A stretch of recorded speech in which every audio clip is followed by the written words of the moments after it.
আসসালামু আলাইকুম। চলে আসলাম বিকেল বেলা মেঘনা ব্রিজের নিচে। এসে দেখা হয়ে গেল আমাদের বড় ভাই বাক্কি ভাইয়ের সাথে, আব্দুল আল বাক্কি ভাইয়ের সাথে।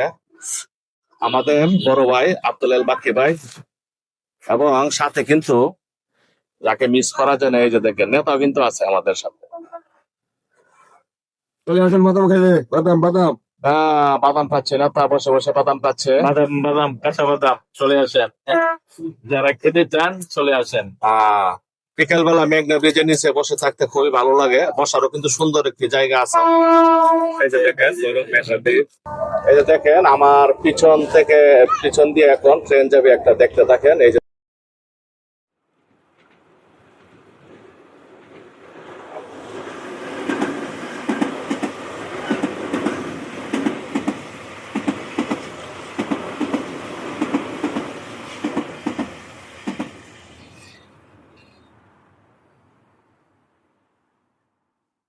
এরকম সুন্দর সুন্দর দৃশ্য উপভোগ করতে চাইলে চলে আসবেন আমাদের মেঘনা ব্রিজের নিচে।